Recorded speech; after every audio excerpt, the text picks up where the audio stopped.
እንተዋወቅ። ነብዩ ነብዩ መስፍን። መልካም ነብዩ መስፍን እንግዲህ አዋጭ በአዲስ መልክ ሪብራንድ ተደርጓል። ይሄን የሰራው አንተና ካንተ ጋር ያለው ቲም ወርክ ነው። ጥቂት ነገር እስካጫውተን። መጀመሪያ ብራንድ ማለት የአንድ ተቋም ማንነት፣ አይደንቲቲ፣ ፐርሰናሊቲ እና አንድ ብራንድ ማለት በዛ ደረጃ በዛ ዲቴል የሚመጣ ነገር ነው። በስፋት ሰው አእምሮ ላይ ማስረጽና መስራትን ይፈልጋል ማለት ነው። ሪብራንድ ማለት ደግሞ አንድ ተቋም ኦሬዲ አለ የተወሰኑ ብራንዶች ወይም ደግሞ የብራንድ መገለጫዎች ይኖሩትና ያንን በአዲስ መልክ የጎደለውን ነገርም እያሟላን እየጨመርን ለምሳሌ ብራንድ ስትራቴጂ ላይ ኖሮ ይችላል። ግን ብራንድ አለው አንድ ተቋም። ለምሳሌ አዋጭን ብናይ ብራንድ ነበረው፣ የብራንድ ስትራቴጂ የለው። ስለዚህ ብራንድ ስትራቴጂ ስትሰራ ሪብራንድ እያደረክ ነው ማለት ነው። የብራንዱን መልክ አይደንቲቲውን ስትቀይር ወይም ደግሞ ስታሻሽል ሪብራንድ እያደረክ ነው ማለት ነው። ስለዚህ ለምሳሌ አዋጭ ስሙ በጣም ቆንጆ ስም ነው። ስለዚህ አዋጭን አልነካ። ሪብራንድ ኔም ይነካል። ለምሳሌ ስም ሊነካ ይችላል። ስም ግን አልነካንም። ለምን? አዋጭ በጣም በእኛ በጥናታችን ላይ ስናየው በተለያየ መንገድ አዋጭ ስሙ እጅግ በጣም ኢምፕሬሲቭ የሆነ ስም ነው። በጣም ሲምፕል ነው። በጣም ካቺ ነው። በጣም ሜሞራብል ነው።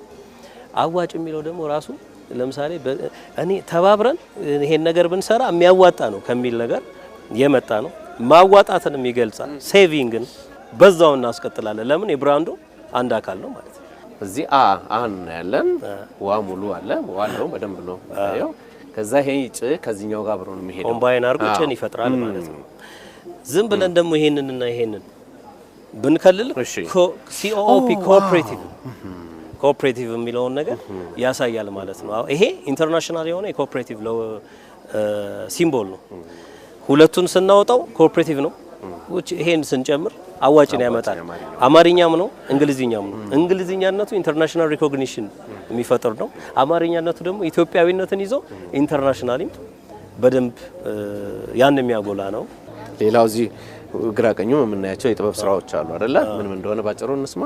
እዚህ ጋር የተጠቀምነው ነገር ብራንዱን ሪቪል ለማድረግ የኮኦፕሬሽን ነው። ተቋሙ ራሱ አብረን መስራታችንን የገለጽንበት ወይ ፕሬዘንት ያደረግንበት ነው ማለት ነው። ይሄ ቀለማቶቹ የግሪን ቫሪያንት ውስጥ ያሉ ቀለሞች ናቸው። አንደኛው ቀለም ኦሬዲ ካሁን በፊት የነበረው የብራንድ የአዋጭ ብራንድ ላይ ነበር። ሪሰርች ስናደርግ እሱ ቀለም ዌል ሪኮግናይዝድ። ስለዚህ ያለውን ጥሩ ነገር አስቀጠሉ።